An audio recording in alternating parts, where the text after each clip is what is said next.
Let's review the OG clubbing fragrance from the mid-90s, and of course I'm talking about Jean-Paul Gaultier's Le Male.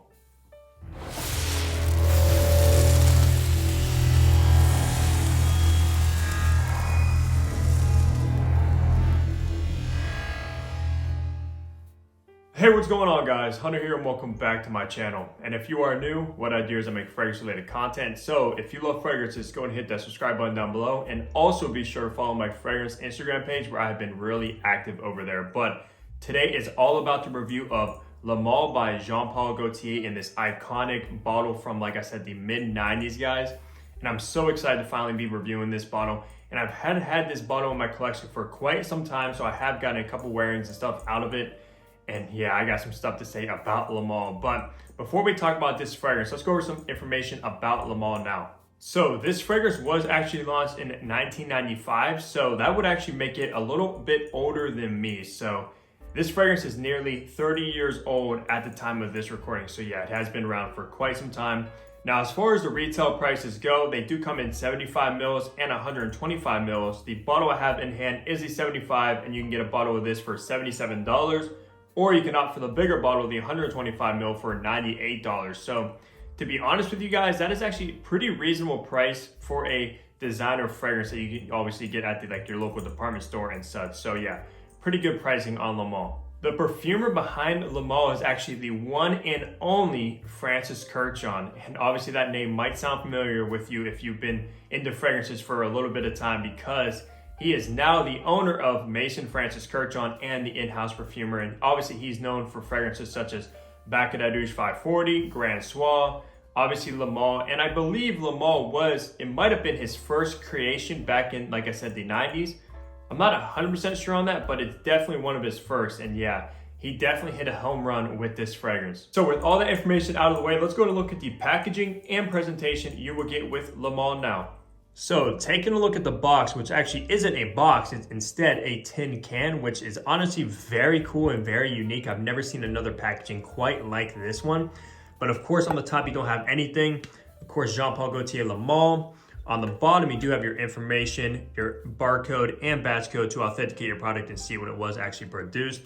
Now, I do want to give you guys a heads up because I have seen people actually use a tin can opener on these and absolutely destroy the box. So do not do that. It actually just pops up like so. It pops off like that, and you do have like a nice red velvet interior where the Le Male bottle will actually sit. So yeah, awesome packaging and presentation from Jean-Paul Gaultier. Now, looking at this bottle is very controversial because obviously it's an outline of a man with some stripes. Obviously, I think it's based on like Sail on the Seas or something like that. Of course, on top, nothing on top there, no cap or anything. You just have the atomizer. On the bottom, it is engraved where you'll find your information and batch code as well right there. Then on the back, you have Gaultier also. And now it actually does have a pin that stops it from spraying, kind of like some other fragrances like Montals and stuff. So that's pretty cool.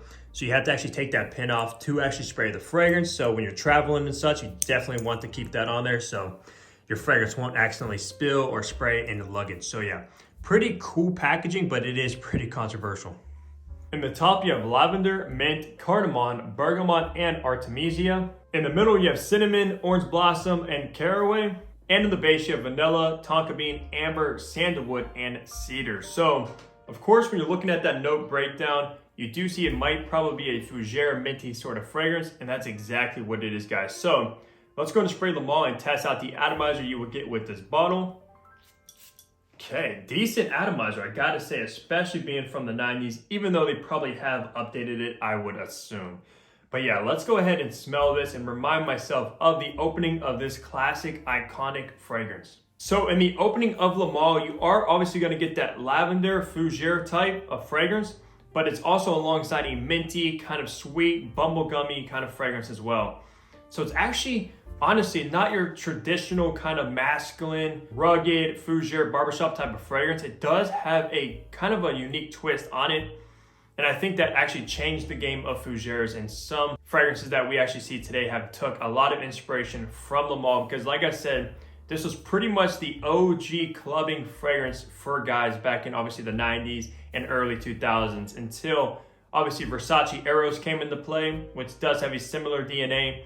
and alongside another one, which is Paco Rabanne's 1 Million, which is another sweet bubblegummy fragrance. But this is definitely the iconic classic fragrance that started all of that genre and trend of fragrances that we see today. So yeah, in the opening, like I said, it's very sweet, very bubblegummy. And the lavender does have that kind of shaving cream, foamy kind of vibe, which I do love. I love a good lavender, especially a lavender with a nice twist to it, and this is definitely it. I also do get a little bit of a spiciness, obviously coming from the cardamom and the caraway. The cardamom is definitely prominent in that opening, but it does sort of fade away as it starts to dry down. Now, in the dry down is where this fragrance completely changes. You still do get that mintiness to it, but alongside that, you get a very nicely well done vanilla note that just brings a warmth and a creaminess to the composition. And honestly, guys, it's done extremely well. I mean, what else can you expect from the one and only Francis Kurkdjian, which is known to be an absolute master perfumer with a humongous resume, guys. One of the best in the business for sure. And he did a fantastic job with this fragrance, especially for being one of his first creations, man. And the fragrance that probably pretty much brought him onto the map. And yeah, just done very good. The dry down, alongside that warming vanilla, I also do get that golden amber also, which is just perfect combined together. So yeah, very nice, warm, kind of cozy, creamy dry down. If anyone smells this that has been around for quite some time, they'll be like, yeah, that's Le Male. It's definitely really recognizable. It has a really recognizable DNA and just absolutely stands out. Even to this date, there's no really fragrance that smells very close to Le Male. So I would say it actually still holds up even into like the mid 2020s that we're going into now. So it's definitely been a timeless classic fragrance for sure. I'm sure a ton of you guys actually watching this video have a ton of memories with Le Male.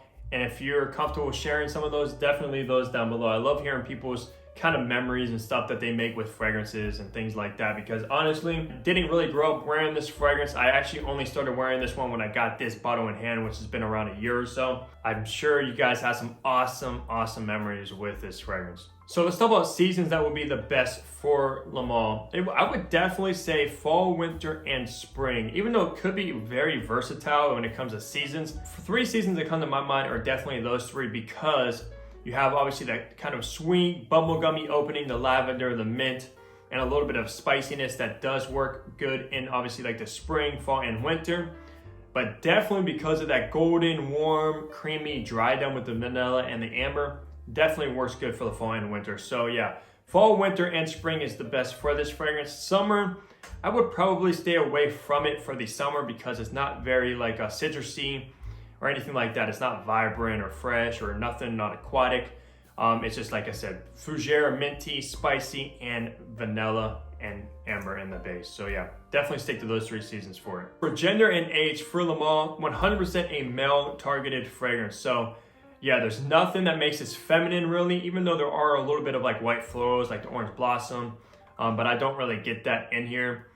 Like I said, it just smells like a fougere, masculine, minty, sweet, warm fragrance. So yeah, definitely more on the masculine side of things. Now for age groups, guys, this one was kind of hard to judge it on because nothing that really makes it like a 80s or 90s extremely rugged masculine fragrance like some of the old school fougeres. This one does definitely have more of a youthful kind of a fun vibe to it, like a playful vibe, just because of like that bubblegum and the mint. But I would say, honestly, this is a pretty good fougere for the younger crowd, even though the older crowd could definitely wear it. So it's both youthful and mature. Anyone, I would say probably 18 and up, once you become an adult and stuff like that, 18 and up will be able to pull this fragrance off perfectly, guys. So yeah, definitely the best age group for Le Male. For occasion, now this one is 100% a casual targeted fragrance. There's nothing formal about this. I don't picture this fragrance with a guy wearing like a suit or a tuxedo or just dressed up in general going to work. It doesn't really have that vibe to it. Like I said in the intro of this video, it's more targeted towards a casual clubbing kind of situation. So definitely on the casual side of things. Now for performance. Now, honestly, guys, the performance actually shocked me. I have heard this being a powerhouse, obviously back in the day, and like the vintage formulations and stuff like that. Now, this is obviously a newer formulation. I'm not sure. It might be a 2020 batch when I last looked it up, but I'm not 100% sure on it. I'm sure you guys can look that up as well because I did show it.